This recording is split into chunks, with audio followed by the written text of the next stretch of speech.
나타나는 거예요. 계속 보아스를 하나님이 정면으로 드러나진 않았지만 뒤에서 계속 활동하시는 모습, 보아스를 이렇게 등장시켜서 끝까지 지켜서 룻을 그냥 왕족으로 다윗의 자손으로 왕족 족보에 올리는 그런 아주 축복된 그렇죠? 전화위복의 그런 이야기로 구성되어 있습니다.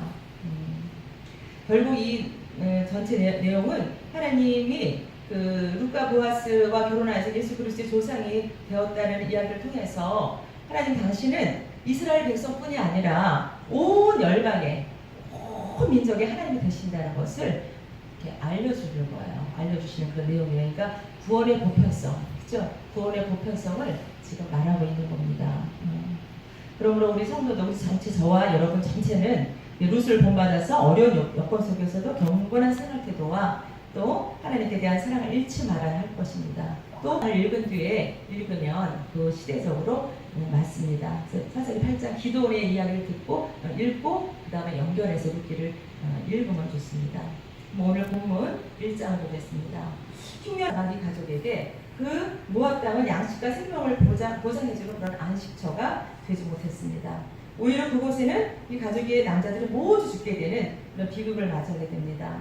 남편과 자녀들을 모두 잃고 낯선 땅에 남겨진 기관 운명의 여주인공 나오미입니다. 그렇죠? 너무나 잘 아는 내용이죠. 나오미. 이때도 아직 남편이 이때까지도 아직 영적인 눈이 띄지 않았습니다. 아직 영원히 하나님의 음성을 듣지 못하는 그런 때입니다. 그러니까 이 1장 내용은 이방 땅에서 남편도 죽고 생활력을 책임져줄 남자의 도움을 받지 못하는 나오미가 어떻게 하나님을 붙잡고 다시 일어났는가, 또 약속의 땅 베들레헴으로 어떻게 돌아왔는가, 이런 것을 설명하고 있습니다. 3절 보니까 나오미의 남편 엘리멜렉이 죽고 나오미와 그의 두 아들이 남았으며 이제 더 큰 징계가 시작됩니다. 그렇죠? 왜냐, 엘리멜렉이 모압으로 도망을 갔기 때문에 그 언약의 땅 베들레헴 공동체 안에서 회개하면서 모든 문제를 풀어나갔어야 했습니다. 그렇죠? 그런데 이들은 어떻게 했어요? 모압 지역으로 지금 도망을 갔습니다. 그래서 이들에게는 3절 보니까 더 큰 징계를 받기 시작합니다. 남편이 엘리멜렉이 죽었습니다. 그 다음에 보니까 4절 보니까 그들은 모압 여자 중에서 또 그들의 아내를 맞이하였는데 하나의 이름은 오르바요, 하나의 이름은 룻이더라. 그들이 거기에 거주할 지 10년쯤에 그랬습니다. 모압 지방은 우리 신명기에 나와 있지만 조금 이따 찾아볼게요. 신명기 13장에 나와 있지만 모압 지방은 하나님께 저주를 받은 지역입니다. 그렇죠? 그래서 아예 하나님의 총에 들어올 수 없는 그런 족속인데 하물며 그 모압 여인들과 결혼을 시켰습니다. 두 며느리를 모압 여인을 얻었습니다. 이것은 하나님 앞에 더 크게 저주를 징계를 받을 수밖에 없는 지금 일을 범하고 말았습니다. 그래서 10년 후에 어떻게 됐어요? 10년 후에 두 아들이 또 죽습니다. 엘리멜렉은 왜 언약의 땅 가나안을 버리고 모압으로 이주했을까요? 그러니까 사사시대에는 아까 얘기했듯이 이스라엘 백성들이 하나님의 언약에 순실하지 않았던 시대입니다. 그래서 종교적 타락은 하나님의 진노로 심각한 흉년을 불러왔고, 그런데 엘리멜렉은 이 가벼운 흉년을 징계라고 받아들이지 못했어요. 그래서 회개를 하지 않았고 이 흉년을 피하기 위해 하나님 앞에서 또 다른 불순종의 길을 걸어갔습니다. 보겠습니다. 3절입니다. 올렸잖아요. 눈물 흘리시는 거. 그랬더니 제가 신로함을 찬양을 부르다 보니까 제 영혼이 지금 새벽에 있더라고요. 새벽에 머물고 있더라고요. 그러시더라고요. 그래서 눈물을 흘려대는 거예요. 그런데 찬양을 부르면서 그렇게 은혜를 받으시는 거예요. 그래서 할렐루야, 우리 부장님은 하나님 가장 기뻐하시는 분입니다. 그리고 제가 축복해 드렸어요. 그래서 제가 존경합니다. 그래서 신을 갖고 모압 여인들과 결혼을 시킨 거예요. 그러니 하나님의 진노를 안 받을 수가 없는 거예요. 그죠? 지금 나오미, 엘리멜렉, 그 다음에 나오미는 하나님의 징계를 받을 수밖에 없는 일을 저지르고 말았습니다. 여기 7절에 제가 읽겠습니다. 너는 애굽 사람을 미워하지 말라. 그는 내 형제이니라. 애굽 사람을 미워하지 말라. 내가 그의 땅에서 객이 되었으니라. 에돔 사람은 그래도 하나님께서 애굽 사람, 에돔 사람은 조금 주소를 약간은 했어요. 근데 8절 보니까 그들의 3대 후 자손은 여호와의 총에 들어올 수 있느니라. 그들은 그래도 3대 후에는 들어올 수 있다는 거예요. 하나님께서. 근데 암몬은 뭐라 그랬어요? 아까 보니까 10대뿐 아니라 영원히 10대뿐 아니라 영원히 총에 들어오지 못하리라. 완전 저주 내린 땅이에요. 그렇죠? 설전 해가가 있었습니다. 그랬습니다. 그러니까 흉년이 들어서 피했는데 소식을 들어보니까 흉년 소식을 들었습니다. 그래도 나를 도와주실 분, 정말 나의 모든 문제를 해결해 주실 분, 나의 모든 환난과 고난과 고통을 해결해 주실 분은 하나님 한 분밖에 없다는 걸 여기서 깨달은 거예요. 그렇죠? 결국 6절에서 깨달았습니다. 그래서 나오미는 보면 엘리멜렉과 반대로 나오미는 모든 고난이 하나님께로부터 왔다는 걸 이제 깨달은 거예요. 6절에서. 그리고 약속의 땅으로 다시 돌아가려고 하는 그런 진정한 그런 생각이 들 만큼 진정한 회개가 지금 일어난 것입니다. 그러니까 이스라엘에 대한 하나님의 돌보시는 사랑을 이제야 깨달았어요. 그리고 돌이키고 나오미의 영적 회복이 이제 시작되는 장면입니다. 이런 말씀을 볼 때 어떻게 우리들을 돌보고 계신다. 하나님 우리를 다 돌보고 계신다는 것입니다. 하나님 밖에는 우리를 회복시키시고 우리를 도와주실 분이 없다는 것을 우리가 믿고, 그렇죠?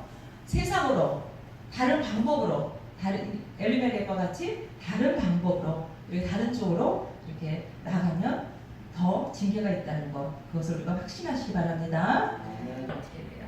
빨리 돌이켜야 되는구나. 그렇죠? 성경 말씀을 보면서 그냥 이야기구나, 엘리멜렉과 나오미 룻의 이야기구나, 재밌다 이렇게 읽으면 안 되겠죠. 거기 안에서 그 말씀에서 하나님께서 주시는 나에게 내가 적용해야 될 부분이 무엇인가, 그것을 항상 찾아내야 됩니다. 그래서 잘못된 자리에 내가 서 있다고 생각할 때 빨리 돌이키는 거, 빨리 1차 징계 때 빨리 회복하는 거, 이것이 우리가 할 일입니다.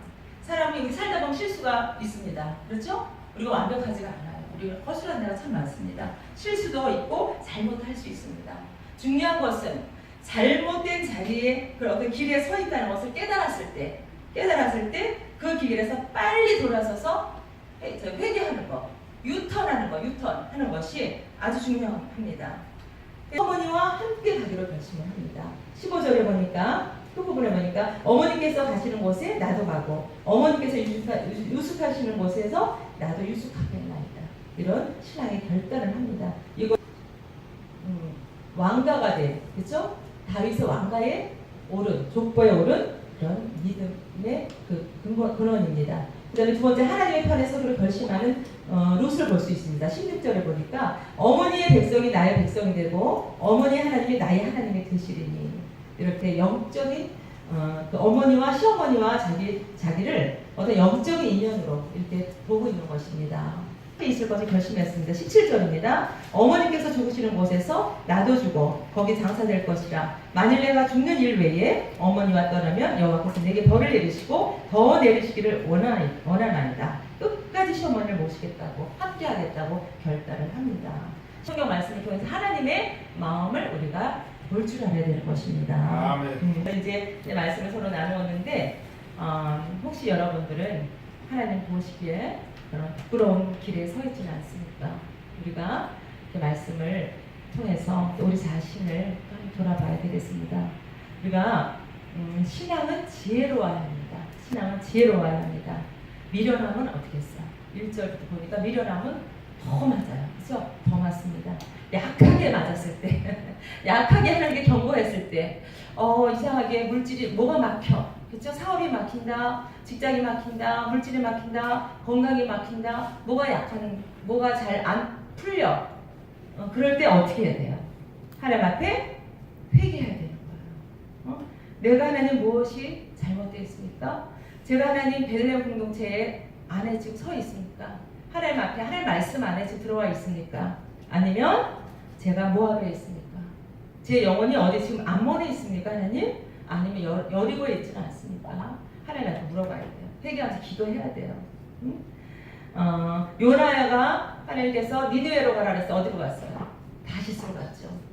풍랑을 맞이했습니다. 그렇죠? 풍랑, 큰 물고기, 또 큰 바람을 맞았고, 그 다음에 던져졌을 때 어디? 큰 물고기 안에 들어갔잖아요. 하나님 앞에 불순종했을 때 풍랑이 일어난다는 것이죠. 그 다음에 우리 블레셋으로 갔던 이스라엘 왕 다윗, 적국 블레셋으로 가가지고 미친 사람 흉내도 내고 아주 완전히 엉망이 됐던 그런 모습들을 볼 수 있습니다. 할렐루야. 그것을 우리가 점검해봐야 되는 거예요. 그것을 점검해보고 하나님 앞에 돌아와 하나님 품에 안기기를. 그래서 베들레헴 공동체 안으로 정말 깊숙이 다시 들어오기를 주님의 이름으로 축복합니다. 나를 돌아보는 문제가 아니야. 나는 들보가 있어. 내가 제가 첫 번째 저번에 설교할 때 있죠.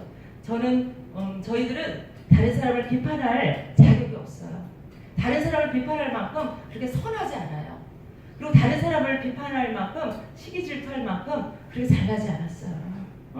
내가 삶의 흉년이 왔을 때 나를 돌아보는 시간이 되기를 축복합니다.